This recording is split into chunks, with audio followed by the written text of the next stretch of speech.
Why dip it up when you can dive right in?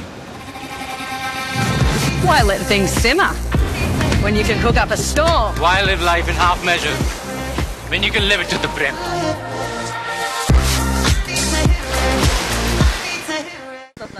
आजचा दिवस हा आमच्यासाठी खूप महत्त्वपूर्ण असणार आहे।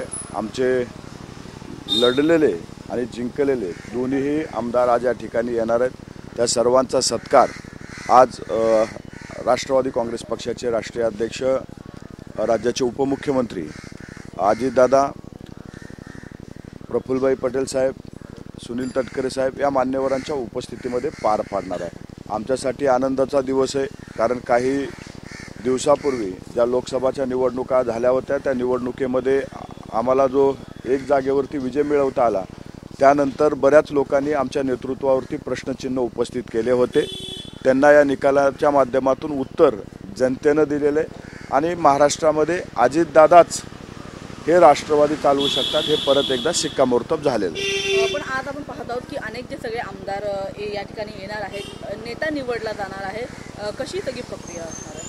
हे आपल्या विधिमंडळ कायद्यानुसार नेता निवडण्याची प्रक्रिया जी असते, आमदारातून आपला नेता निवडला जातो। तर नेता निवडण्याचं आज काम सर्व आमदार करतील आणि त्याच्यानंतर महायुतीचे लोक बसून पुढचं सरकारबद्दलचा योग्य तो निर्णय घेतील आणि मला विश्वास आहे की आज अजितदादा आमचे नेते म्हणून या ठिकाणी निवडले जातात। सगळे कार्यकर्ते अजितदादांना भेटण्यासाठी येत आहे का? कार्यकर्त्यांनी अजितदादांना मुख्यमंत्री नावाची जी फ्रेम आहे ती सुद्धा भेट दिलेली आहे। मुख्यमंत्री कोण होणार अशी चर्चा रंगती आहे, तुमचं काय म्हणायचं आहे? राष्ट्रवादी काँग्रेस पक्षाच्या गल्लीपासून जे दिल्लीपर्यंत काम करणारे कार्यकर्ते आहेत, पदाधिकारी आहेत, त्या सगळ्यांची इच्छा आहे की अजितदादांनी महाराष्ट्राचं मुख्यमंत्री व्हावं, परंतु अंतिम निर्णय महायुतीचे वरिष्ठ पातळीवरचे नेते बसून घेतील।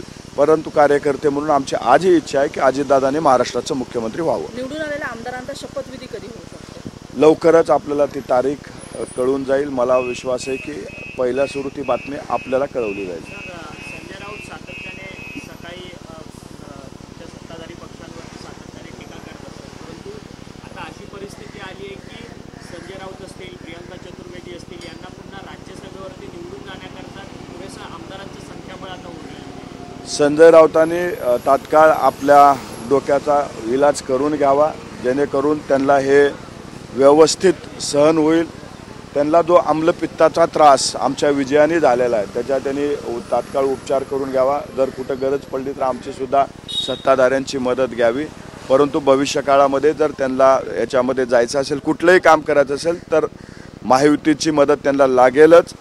आम्ही संविधानिक मदत सोडून त्यांना व्यक्तिगत जी मदत लागेल, समजा दवाखान्याचं एखादे काम असेल तर आम्ही नक्की त्यांना मदत करू। विधानसभेच्या निवडणुकीत स्वपक्षीय अर्थात महायुतीच्या गोटात असणाऱ्या नेते मंडळींनी देखील महाविकास आघाडीचं काम केलेलं आहे।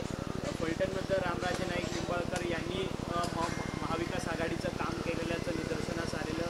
वारंवार अजित पवारांनी देखील त्यांच्या सभांच्या भाषणांमधून देखील सातत्याने टीका केलेली होती। रामराजे नाईक निंबाळकरांवरती पक्षांतर्गत काही कारवाई होईल? अजितदादांनी त्याबद्दलची अधिकृतपणे माहिती घेतलेले राष्ट्रीय अध्यक्ष म्हणून आणि प्रांताध्यक्ष सुनील तटकरे साहेब हे दोघं त्याबद्दलचा निर्णय नक्कीच घेतील। ज्या ज्या लोकांनी आमच्या उमेदवाराच्या विरोधात काम केलेले त्यांना कुठलीही गय केली जाणार नाही, कारण पक्षशिस्त ही पाळावी लागते। तुमची व्यक्तिगत भूमिका काय ह्याच्यापेक्षा पक्षाची भूमिका ही महत्त्वाची आहे। ज्या लोकांनी पक्षभूमिकेच्या विरोधात काम केले त्यांच्याबद्दल नक्कीच वरिष्ठ पातळीवरती योग्य तो निर्णय घेतला जाईल।